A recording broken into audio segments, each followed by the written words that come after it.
Before, I didn't have it on my bingo card going into this race, Ross Chastain and Denny Hamlin trading blows on track, but it just worked out that way. They were not happy after the race. In fact, Ross Chastain disappointed in himself. Here's what he had to say.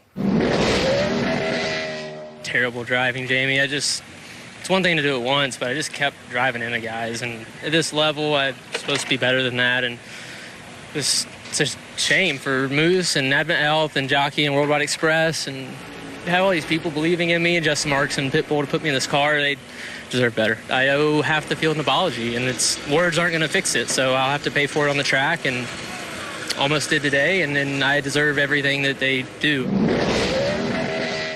I think we were kind of racing hard there for a while on him on the inside, and he tried to keep sliding up in front of us and wasn't able to because I wasn't willing to just back off and let him slide up in front. And it didn't take long after he tucked it behind us that it wrecked us. So, the unfortunate part is it didn't look like he got too shy after that, because I think he got the 9 after that one. But, we all have learned the hard way, and we've all had to come back around on us, and, it'll be no different.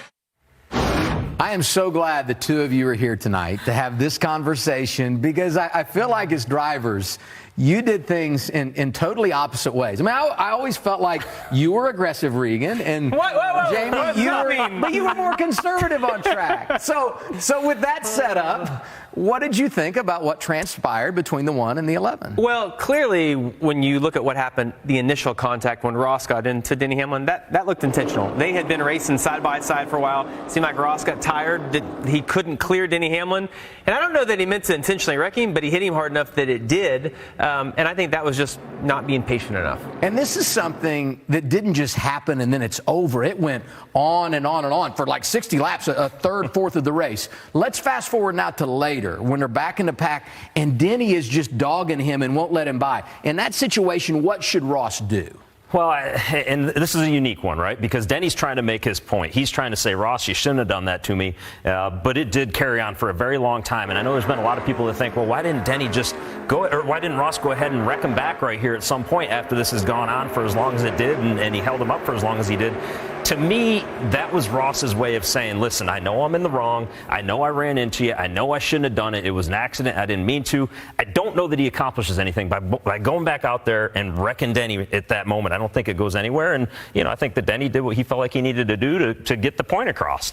Well, as Mr. Conservative of this group, I don't know. I feel like you've already made him mad. Just finish him off. Get it out of the way. Get it over with, because he's already going to retaliate at you. Why let it keep going? So I'm almost like, just finish the deal. Maybe in a wrecked race car, that's what Denny was hoping for at that point. Just wreck me so I'm out of the race completely, and we can't fix it this time. Now, the one thing that might have made that okay for Ross is he actually was on the clock, had to meet minimum speed, right? Or he was going to be sent out of the race. So if he wrecks him there, you could make the case he needed to stay in the game. Oh, I don't know if people at home realize, but Ross was within 1 lap of being sent to the garage for not maintaining minimum speed. And I got to tell you, that would have made Denny Hamlin feel pretty good to be able to pull off that move by not wrecking him and still getting him parked. If he was holding him up for that very reason, I would applaud the knowledge in that situation.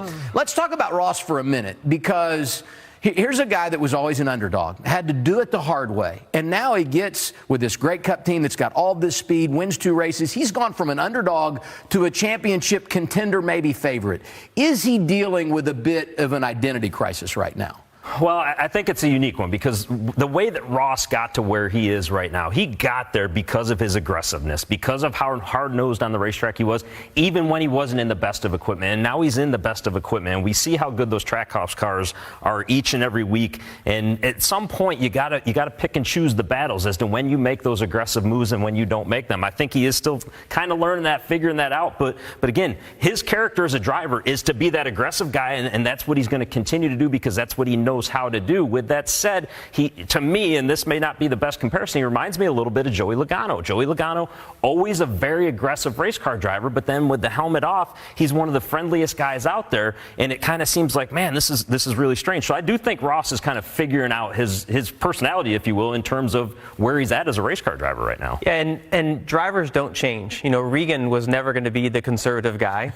I was probably never going to be the aggressor. It's hard to change. And when you look at Ross, and and he admitted this after the race, even after the contact with Denny and the battle that went on with Denny trying to slow him down, you get to a restart later in the race with Chase Elliott, he makes the same mistake again, and Chase referenced this, that Ross had run into the back of him into turn 3, and then he tried to make it 3 wide here. And to me, watching this isn't a malicious act. He wasn't like, I'm going to dump Chase Elliott. He just tried to fit in a hole that wasn't there. And we saw 3 wide on a lot of restarts at St. Louis during the race, but you're going to get paid back if you keep putting yourself in those positions. But I don't judge Ross off that. I mean, that's part of what you like about him, and I think that's why we saw Justin Marks defend him, is because they liked Ross being aggressive. And I mean, if you compared him to Joey Logano, I think that's a fair comparison. And look at the success that Joey has had over the years. So you see Ross get Chase. Chase pays him back. You feel like that one's probably done. The Denny Ross thing obviously is not. What is next? How does all this play out down the road? I think that's the beauty, right? After we just saw that clip of Denny a moment ago there, we're going to have to wait and see. And Denny's a veteran. He knows when to hold this card until the right moment. I would not go to Sonoma and pay him off or pay it off right there. I would hold this thing as long as I possibly could. Only if it's for a win does he wreck him at Sonoma. I think if it's for a win and it stings, he will. But I think we just need to go back to last year, the Roval, when Kevin Harvick chose to try to pay Chase Elliott back. And it almost worked out perfectly. Chase was able to recover from that and advance on. But I think Denny does this when it's going to sting, and that's what he said there. Yeah, we'll see what is next. But certainly it provided plenty of entertainment for us in St. Louis. Hey, race fans, thanks for watching our video. For all NASCAR on Fox news, content, and the best clips from Fox Sports, be sure to follow and subscribe to our channel.